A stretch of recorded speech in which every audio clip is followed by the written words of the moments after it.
And, again, second conference game, getting up to Huntington, West Virginia, a tough place to play, and, we're looking forward to getting up there, and, had a Wednesday game, which is great for UCF and the program and the school itself. I think it's harder on the kids a little bit, trying to get the days right as far as what's going on, but, overall, we got everybody that was out last week back healthy.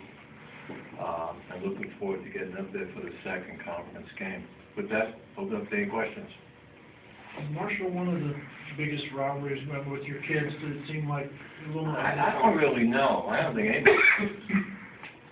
I don't think anybody in the conference has a great thrill about it. But I think probably the only reason is because we were in the 1 year that I was here with the MAC. They're probably the people we played the most since these kids have been here, and the coaching staff have been here. But again, I think they're a team that's 1-4, but they could easily have won a couple more games there. They took West Virginia to the watershed, I thought, as far as getting things done, and fell short at the end. And another game is late in the game. So I mean, they have some talent. They got defensively got the sack leader, tackle for loss leader.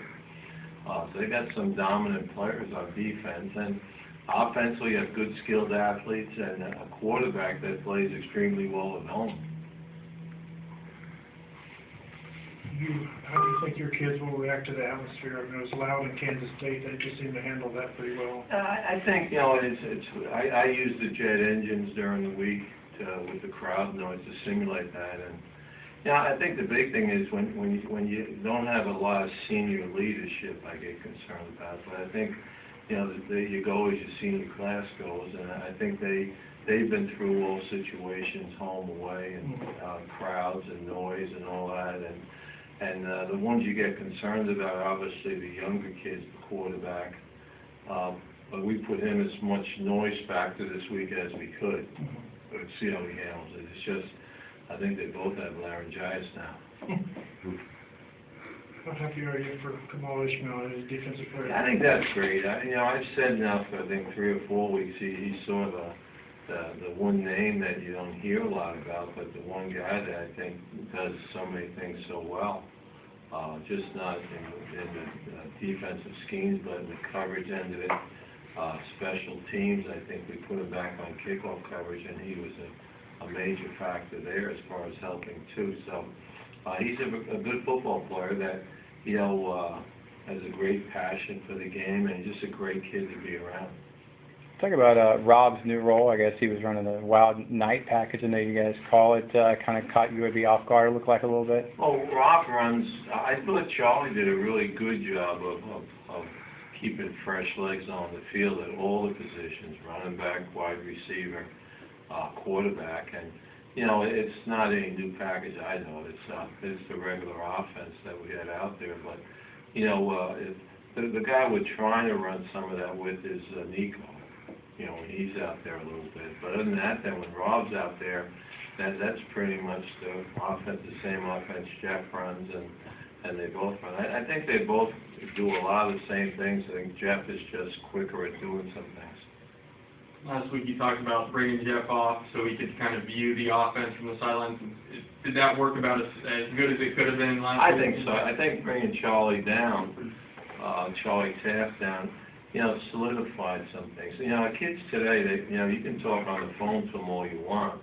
As I said earlier, you're better off texting them.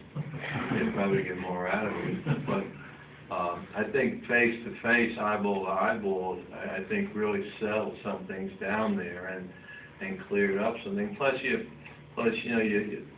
he's dealing with a lot of the positions, just not quarterback, as far as solidifying them, getting them all on the same page. So, but there's no question, I think it helped the quarterback play from the standpoint of, you deal with the same guy all week, and, verbiage is so important, and they're talking the same page all the time. Playing those Wednesday night games, have you gotten feedback maybe from recruits and people who might watch you play that normally wouldn't? Yeah, a lot. They don't call me. Head coach the last guy. They call the assistant coaches, and the high school coaches, a lot of great feedback from the game, and the big thing about those games is you want great exposure. You don't want to get exposed. There's a difference. So I think the big thing is it's great exposure for the football program, but also for the university. I think the crowd was outstanding. They showed a lot of that, from my understanding. And obviously it's a loud place, and the student body was into the game, and that only helps in recruiting big time as far as getting, because Wednesday night's a hard night to get to a game for high school kids, but I'm sure most of them caught the game on TV because you're the only game. Everybody's football junkies, so they're going to watch what's going on. Coach, you comment on Latavius Murray's pass back and end zone last week? I tell you what, I'm really pleased with him. I thought he had a really good week again this week, and that 9-yard run didn't look like a lot, but to be honest with you, it's probably the best run this year we've had from the tailback position, in my opinion. I think he made the cut and made the skimper down the sideline, but I like to see him come on because he's another big 6'3" guy, 220-some guy that can run, and the stuff we're running right now, he's very good at. So I think he'll be a help there, and all three running backs will be in and out of the game as far as keeping fresh legs on the field, which I think we need to continue doing what we did last game. You have 2 kickers. You had an opportunity to do that. Can you just talk about what's planned this week? Are you going to roll them both in, or? Yeah. What do you want to know? You tell me.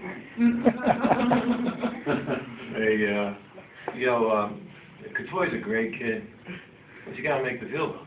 I mean, he's 4 of 8 this year, so I'm probably going to start Boyle and let Couture kick off, and see what happens from there. And he just got to make those kicks, which he makes in practice. And we kick him every Wednesday, Thursday for percentages, and Nick's always won. But I think Boyle deserves a shot. I think Nick is better, has a stronger leg on kickoff, so we'll work on that and just go that route. So but those are field goals. Yeah, it's not missing a thing. It's momentum that you lose from a sideline standpoint when you drive the ball and miss a field goal. You got to make those things, and those weren't hard field goals. Those are chip shots, and you just got to finish the kick, which I think he's peaking, and he's not finishing the kick. But great kid, works his tail off in practice, but I think competition is important if you're going to be successful. Those numbers defensively, where you are, you're on top of Conference USA, you're up there nationally. I mean, how impressive is it, the numbers that your defense has put up? Well, it was amazing that I had Manny. It was funny counting up today. Since we've been here, if we would have scored 20 points or 21 points a game, we would have had how many more wins? 18. So our defense has been pretty stingy since we've been here. We just got to get more things going offensively on the board. But that's a lot of wins. 21 points today's day and age offensively is not a lot of points. But I think defensively they work hard. I think they're, we're not as stout up front as we'd like to be, but I think they're getting off of blocks and making a lot of plays and making a lot of third down plays, which I think is critical if you're going to be off the field. Coach, you talked about Marshall's 1-4 record. Do you liken them to maybe one of those wounded animal situations? This game here concerns me because they're I think it's a home game. We're wearing dark jerseys. We're the home team. It's a whiteout up there, and so they're making it's a big deal up there. And there's not a lot of love there between Marshall, more so on Marshall's part than our part, I think. But it'll be an interesting game. I don't think there'll be a lot of handshakes. I mean, I think we're going up there to win a game, and it's a big conference game. But as I told our team, I said, just take out the West Virginia film. I mean, that's what kind of capabilities they have to play at, and I think that's the effort that we'll get. Coach, how does Bruce handle Chip Moore getting doubled a little more? You seen that stuff? Yeah. He's probably the most unselfish kid on the team. He really is. there was an award out that, for a guy that's a good player, very unselfish, and does a lot of that. I said right away, that's Bruce Miller, because he never talked about plays and this and that, and it drives me nuts when I hear guys on the TVs, and we're talking about the sacks and what they did. He's always about team, and that's what I think makes him special with his teammates. But he's going to get his. He's going to get his, because I think people have thrown the ball a lot quicker this year than last year, too. They're not holding on to it very long. I think that's why I think defensively we've tightened up some coverage and we're getting off the field. But, he'll get his, but he never says a word about anything. He just does his job, and if anything, we need to get him off the field a little bit. I think we're probably putting him on the field too often. Lawrence Young and Chance Henderson both have been sort of in and out with a couple of injuries. Can you just talk about their status for this game? They're full go. They're full go. Everybody, last week, Guyton was out, Dunston was out. Slow. There were a couple guys out for other reasons. Davis, Boye. Davis, they're all, Dunston and the guy, the two starters, the back end, they're full go, ready to go. Is any update on Brent Harvey? Is he getting any closer or He's in inching closer? contact today, and, we've been hitting him. But, next week I'm going to put him in team play and just see how he holds up. Now, we've been just banging him with bags. A little different when the human body hits you. So I'll see how he holds up. But I'm not pushing that one until, because I've seen too many that weren't ready, came back and ended up losing a year they didn't have to have. If he can help us and he's ready to play, I sure want to play him, and he wants to play. So it's going on 5 months this week. This week is the 5-month period. So next week will be the telltale for him. He's ahead of schedule, and we're going to bang him around a little bit and see if he holds up and what's going on with him. But again, it's going to be a judgment decision. Okay? Appreciate it. Thank you. Thank you. Thanks.